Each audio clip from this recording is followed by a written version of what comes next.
So, how many people here use fossil fuels this week? All of us. Pretty much everyone. How many people here think that we should divest? Is it not hypocritical of you guys? You're using fossil fuels, but yet you want to divest. And this is a common argument that is placed, and this is a quote from Interior Secretary. I remember thinking how ironic it was when Greenpeace started using gasoline-powered boats to block oil tankers, or when people drove to protest against oil drilling. This is a common argument that is made against divestment. But this is really key.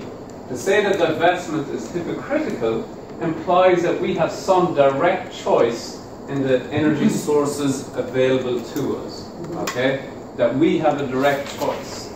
But we actually don't, because they are systematically thwarting it. And there's a number of clearly documented ways in which they are doing this. So they're promoting and orchestrating anti-science disinformation campaigns, spending $900 million a year on the climate change counter-movement, supporting organizations such as ALEC, attacking individual scientists. Poor Michael Mann and others have to deal with a huge amount of personal attacks, opposing climate legislation and undermining public confidence in science. So it's not as if that we are being hypocritical. There's a certain industry which is thwarting or blocking any sort of transition to towards renewable energies. A second tactic that they're using is that they're trying to deflect the guilt onto us as individuals. So while big oil is externalizing all its costs, we've talked a good bit about externalization of costs here, we should not allow big oil to externalize the moral shame of its destruction of the planet onto us. Okay? So, yes, we are using fossil fuels, but we are using them because they are blocking any transition. So that would be one argument that can be used against this hypocritical one. Okay? A second argument, that divestment is pointless. It cannot bankrupt the coal, oil and gas companies. That people will pick up the shares after people divest from them. That's certainly true. But that misses the key point of divestment. Divestment aims to bankrupt them morally, okay, not financially. It aims to undermine their influence and create space for carbon-cutting policies. So to bring about actual change to supporting and nurturing green energy policies. At least 26 producers have gone, you can just put it on, yeah. At least 26 coal producers have gone bankrupt. Peabody Energy has lost 80% of its share value. And the US coal market has dropped by 76% over the past 5 years. So the one exception actually is coal. Coal is really on a massive decline in a very short period of time. And only yesterday, another coal company filed for bankruptcy. So this is the aim of divestment, is really focusing at the moral element. Okay. So the third argument is divestment is not meaningful; it's just gesture politics. So that misses the whole point of the movement. It has a proven theory of change. If you look back in history, the divestment from the apartheid, tobacco, they were all followed by restrictive legislation or new laws. Okay? So divestment from the apartheid, that had an impact. And that was a study that was conducted by the University of London. That argument also ignores the power of symbolism. Okay? You look at the actions of Rosa Parks, or how the 19th Amendment came out with women's suffrage movement. The power of Rachel Carlson's book Silent Spring. So symbolism is powerful. So those proponents who are against divestment were saying that symbolism isn't effective. There is empirical evidence to suggest otherwise. Another argument that was used. So Jessica and I ran an open forum at Salem State University, and we debated our financial officer, and they used this argument that we need to retain our investments in fossil fuels so that we can actually use our shareholders' voice to bring about change from within. And I said this argument would have merit if there was evidence to support this. There literally is no evidence to suggest that shareholder advocacy can bring about this massive change. It might get companies to report their energy usage on a particular site. It might get, for instance, Apple to stop using child labour if it did, but it will not get a company to put themselves out of business, which is essentially what we are asking. So shareholder advocacy in relation to fossil fuels will not get themselves to say, okay, you're right, we will leave 80% of our assets in the ground. Okay? None of the top 200 companies have committed to a proportional share of the carbon budget. They're not doing it themselves. It has failed. So therefore, the shareholder argument, I believe, is quite weak. If you want to, you can also retain $2,000 of your shares to file shareholders' resolutions. You can still do that, and that might have some minor wins, but it won't get us where we actually want to go. So this is a big argument, and Harvard really has used this argument a lot, that we will lose all our money. And it's a very powerful emotive argument. And unfortunately, even when my students came to the open forum on campus, the financial officer really harped in on this, that you lose your majors, you lose your financial aid, and that fear tactic is very powerful. But if you actually look at the independent studies that are not funded by the oil industry, the Eastern Bank official was using studies that were funded by the American Petroleum Institute, so their statistics were quite different. But the risk of the carbon bubble is very real. The Perio group said the return on investment is statistically irrelevant. Numerous independent financial advisors said it's compatible with a sound portfolio. If you look back over the last 10 years, you actually would have made more money from the alternative energies. But I'm not saying that that's a guarantee. But what I am saying that this argument, you're going to lose all your investments, isn't really supported by empirical evidence. And this has been raised by HSBC, who said that 60% of current European coal, oil and gas are at risk. And even if you compare it to the tobacco industry, back in 1997, they didn't think that they would have had to pay out nearly 400 billion in costs and health costs back then. So this is the argument around financial losses is questionable, and there's a lot of independent studies which state that it can be statistically irrelevant. Okay? The fifth argument is that, and very powerful and emotive one as well, that fossil fuels are essential to ending world poverty. And the first point, and this is commonly used, developing countries don't demand fossil fuels, they demand energy.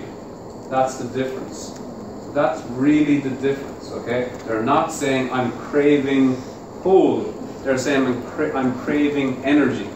And that's a very simple argument that you can make in terms of divestment. And the IPCC, the World Bank, and other international agencies have stated and supported this, that we do not need more coal, that a transition to alternative and clean fuels is essential for ending world poverty. And a recent study which just came out in Lancet said that climate change threatens 50 years of progress in global health. So that was a very powerful point also. So we've got 8 arguments in total, and then we can have some chat.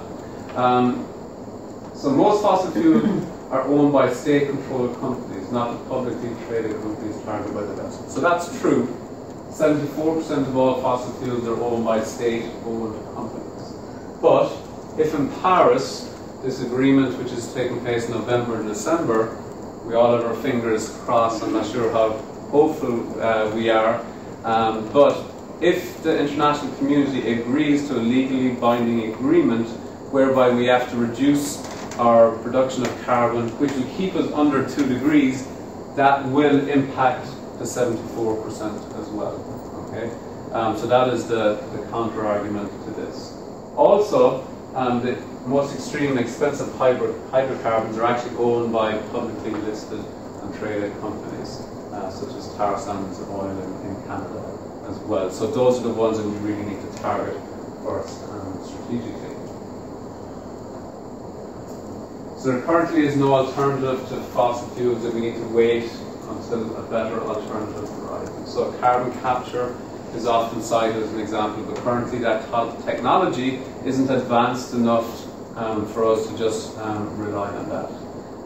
Again, politics, not technology, is the biggest obstacle towards addressing climate change. I read The Guardian yesterday, and this article that came out. So if you take into account the externalities of the use of fossil fuels, that actually accounts to $5.3 trillion a year. And if you take that in terms of how much we're subsidizing them, we're actually subsidizing them by 15.5 billion per day. So that is if you take into account the cost of healthcare, the cost of drought, extreme weather conditions, air pollution. If you take in all the externalities that we've been talking about in various sessions, we are significantly subsidizing the fossil fuel industry. So the divestment is really trying to highlight this subsidy issue, something that we really need to address. So this is the article that I just came out yesterday, came from Lord Stern in UCL. If we ended fossil fuel subsidies, if you're taking into account the externalities, I would slash global carbon emissions by 20%. Remember in the opening lecture, the professor, I forget his name, he said that it was 1.5% of global GDP. Here they say 2. If we cut the subsidies, that would provide us with 3.8% of global GDP. So this subsidies issues is really significant. I would say is that there isn't a knowledge deficit. So Harvard, President Fox said that we need to create new knowledges around climate change. James Hansen gave his first speech addressing climate change in the Senate in 1988. We knew even decades before that, and no action has been taken. By maintaining investments in fossil fuels, universities are actually undermining the integrity of science. They are undermining their own institutions and even their own employees who are being attacked by the fossil fuel industry. Fiduciary duty is another concept. It's a legal term which is used, and that relates to the responsibility of the Board of Trustees to maintain enough monies for the university to meet its responsibilities. But that has also been challenged in that there is such a thing as an intergenerational equity, that they also have responsibility that we still have a planet here, rather than their short-term goals. Another argument to make is that it's a slippery slope. If we divest from fossil fuels, we're going to have to divest from certain types of labor practices, that there's going to be this knock-on effect and we won't be able to stop. But climate change is a big issue. It's an existential threat to life and development. So I think you can prioritize, or you can say that this problem is important enough. And a point which is stressed by, I know a lot of, how many people have read Naomi Klein's book? So nearly everyone here, and it's an important point that she has stressed, is that the most important or effective thing you can do is not be an individual. You get involved in collective movements. It's the power of the people who's going to bring about change. It's not whether you recycle at home or not. Granted, that is important. We should all do it, but really if we're going to bring about change, it's the power in the collective. And this divestment movement as well is also forcing a paradigm shift within sustainability within higher education, because a lot of campuses are turning green. They're saying that they're green campuses. Then there are these huge investments in fossil fuels. So it's actually forcing universities to reconsider their interpretation of sustainability and forcing them to perhaps be agents of change. This is the last one. The fossil fuel industry are not major investors in green energy. In 2001, less than 1% of their overall expenditures were invested in alternative energy. So there's this argument we need them because they're aggressive investors. They actually are not. Alternative energy subsidies need to get voted in every 3 years. So whereas fossil fuel subsidies are guaranteed, that creates stability within the marketplace, alternative energies need to get voted in. So that instability leads to lack of development. Then in terms of investment in clean energy, this needs to be quadrupled by 2030. Okay.